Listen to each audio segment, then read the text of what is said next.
Good day, righteous family, and I hope you all have had a beautiful day underneath the protection of the Almighty Creator. I want to give all praise to only the Almighty, Most High Creator, Aya, Creator of Abraam, Isaac, and Yacob. With this video, we're going to see with Scripture how calculating our Sabbath with each new moon breaks Scripture. We're going to see how we are to keep our Sabbath. We're going to see why we can't keep the feast days. And last but not least, we're going to see why we can't offer anything to the Almighty Creator. Calculating the Sabbath with each new moon breaks Scripture. Exodus 35:2. Exodus 35:2. And I read, 6 days shall you perform works, but on the seventh day shall be rest, a holy Sabbath, a rest for the Almighty Creator. Everyone that does work on it, let him die. So be it. Work 6 days and rest on the seventh. Exodus 20:8-10, and I read, remember the Sabbath day to keep it holy. 6 days you shall labor, and shall perform all your work. But on the seventh day is the Sabbath of the Most High, your Creator. On it you shall do no work. You, nor your son, nor your daughter, your servant, nor your maidservant, your ox, nor your ass, nor any cattle of yours, nor the stranger that sojourns with you. So be it. Work 6 days and rest on the seventh. Leviticus 23:3, and I read, 6 days shall you do works, but on the seventh day is the Sabbath, a rest. Excuse me. A holy convocation to the Most High. Thou shalt not do any work. It is a Sabbath to the Most High in all your dwellings. So be it. Work 6 days and rest on the seventh. Excuse me.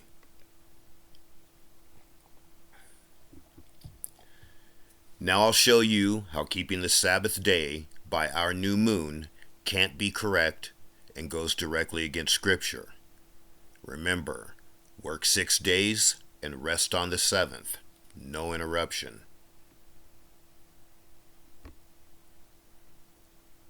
So today is August 18th. Let's just say today's the Sabbath, and it's on a Thursday. So we'll do Sabbath, Sabbath, skip down to September, Sabbath, Sabbath, but let's say the new moon falls on the 6th. That changes the day of the Sabbath. That breaks Scripture. That breaks work 6, rest on 7. So now let's say you've calculated the Sabbath to Monday. So Monday, Monday, Monday, Monday. Go to October, Monday, Monday, and let's say the new moon is on the 12th. So now you're going to break this cycle again of work 6 and rest on 7. So we'll say that the Sabbath is now on Wednesday because of the new moon. Sabbath, Sabbath, go to November, Sabbath, Sabbath, another new day or another new moon on a different day. So, keeping this or calculating the Sabbath by the new moon breaks Scripture of work 6 and rest on 7.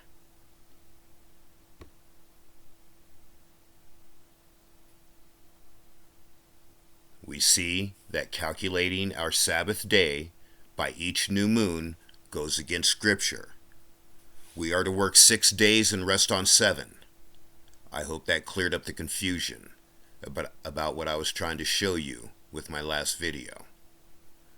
Again, I apologize for teaching that the new moon was how we figure out our Sabbaths. If you have scripture showing where the Almighty Creator tells us to calculate our Sabbaths by our new moon, then please leave a comment. If you have scripture where the Almighty Creator tells us to break the cycle of work 6 and rest on 7 for any reason, then please leave a comment. Please don't come at me with let's use common sense or let's leave out the scripture and just talk about it. People say those things right before they go against what the scripture reads.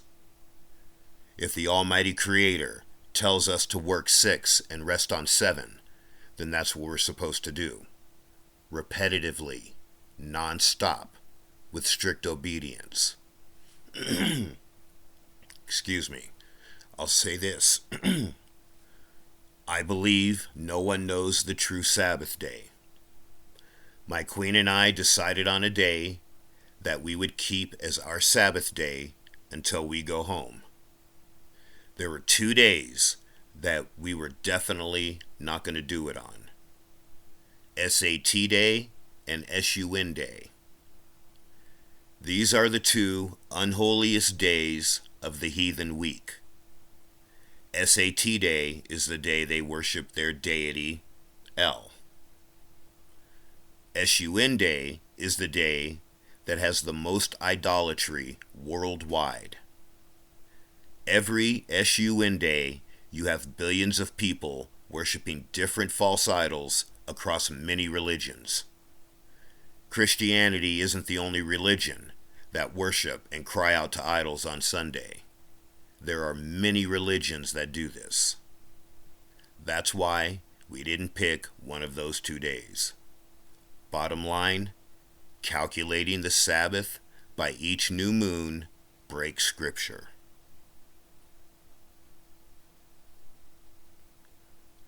Observe our Sabbath or keep it by observing it. Exodus 31:12-17, and I read, And the Almighty Creator spoke to Moses, saying, Do you also charge the children of Israel, saying, Take heed and keep my Sabbaths, for they are a sign with me and among you throughout your generations, that ye may know that I am the Most High, thy Creator, that sanctifies you. This is the Almighty Creator telling Moses to tell our forefathers to keep the Sabbath. 14. And ye shall keep the Sabbaths, because this is holy to the Most High Creator for you. He that profanes it shall surely be put to death. Every one who shall do a work on it, that soul shall be destroyed from the midst of his people. This is still Moses and our forefathers, because we can't stone people to death here in captivity. Back then, we all lived by and were the law. This obviously isn't concerning us. 15. 6 days thou shalt do works, but the 7th day is the Sabbath, a holy rest to the Most High Creator. Everyone who shall do a work on the 7th day shall be put to death. Again, this is the Almighty Creator speaking to Moses. This next scripture is the Almighty Creator speaking to us now.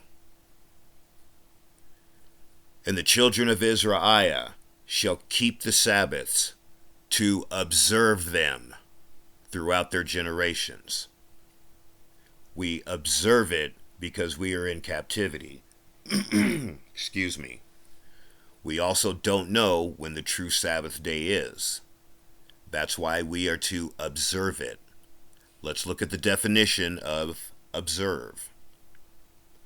Observe, to conform one's action or practice to watch or be present without participating actively. Observe means to practice, which is the only thing we can do here in captivity. We are scattered throughout all the heathen lands, unclean lands that have our forefathers' blood spilled on them. We're unclean because of the GMO fruits and vegetables we eat. Even if we grow our own fruits and veggies and raise your own meat, you grew it and raised it, or raised them, from unholy soil. You can take a shower. Excuse me, family. Hold on one second.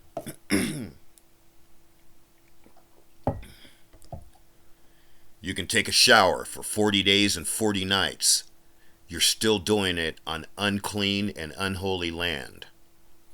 Where did our forefathers go when they were unclean? Outside of the city.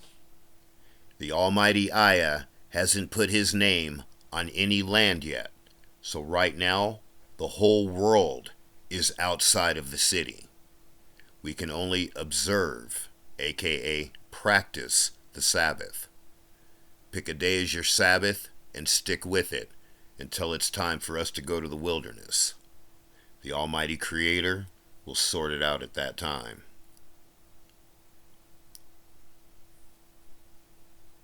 Let's read scripture about our feast days and offering anything to the Most High Creator in these latter days.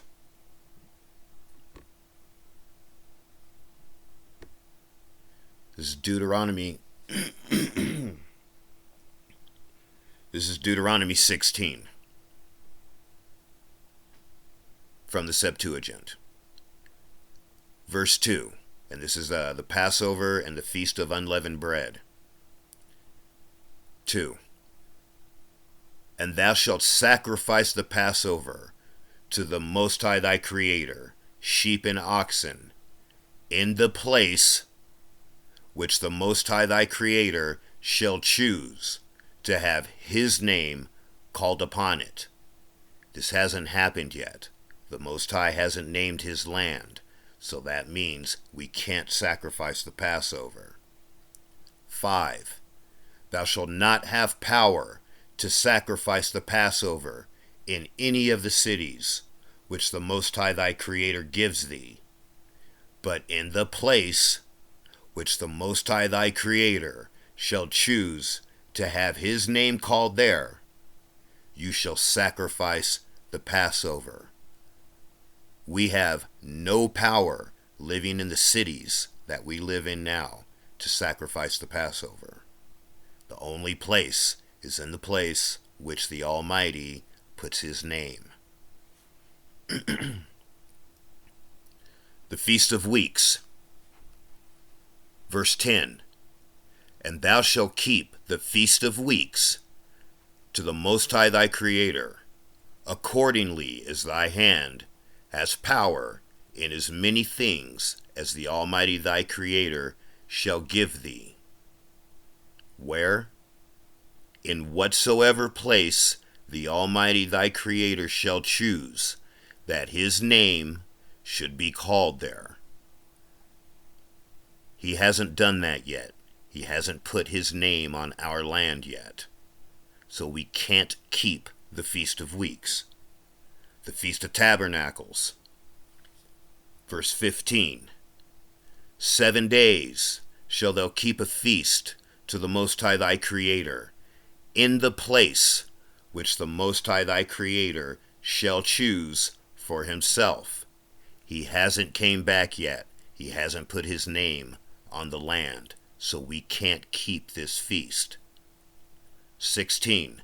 3 times in the year shall all thy males appear before the Most High thy Creator, in the place which the Most High shall choose. He hasn't chose a place yet, so we can't do this. In the Feast of Unleavened Bread, and in the Feast of Weeks, and in the Feast of Tabernacles, you shall not appear before the Almighty thy Creator empty. Appear where? Where he puts his name on the land. He hasn't done that yet. So we can't keep the Feast of Unleavened Bread, the Feast of Weeks, the Feast of Tabernacles.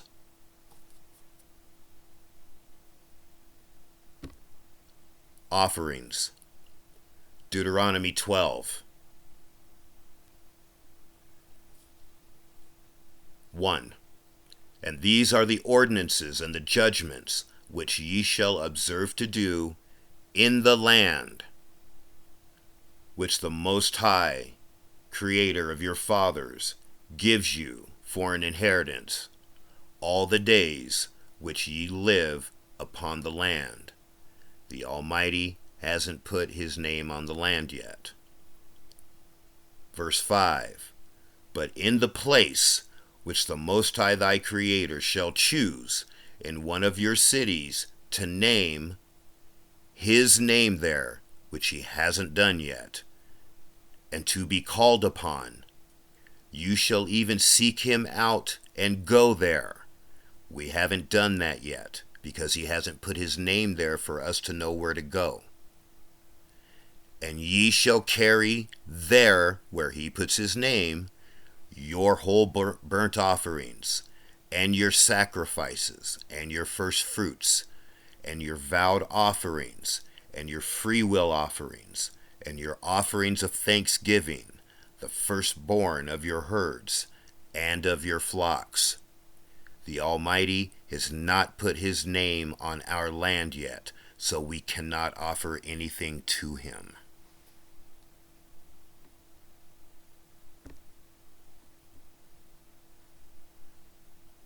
We see we can't offer anything to the Almighty Ayah while in captivity, and we can't keep the feast days. Let's look at another key thing needed to be able to offer anything to the Most High Creator.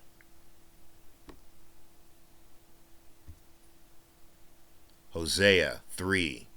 I'm going to start with 4 and end it with 5. 4 is us now, in these latter days. For the children of Israel shall abide many days without a king, and without a prince, and without a sacrifice, and without an altar, and without a priesthood. We need our priest to offer anything to the Almighty. And without manifestations. This, I believe, is soon to happen. And afterward shall the children of Israel return, and shall seek the Almighty, their Creator, and David, their King. The Christians are waiting for their King, Idolashai. We are waiting for King David. And shall be amazed at the Almighty and at his goodness in the latter days. So be it. I believe we are the generation that is in these latter days.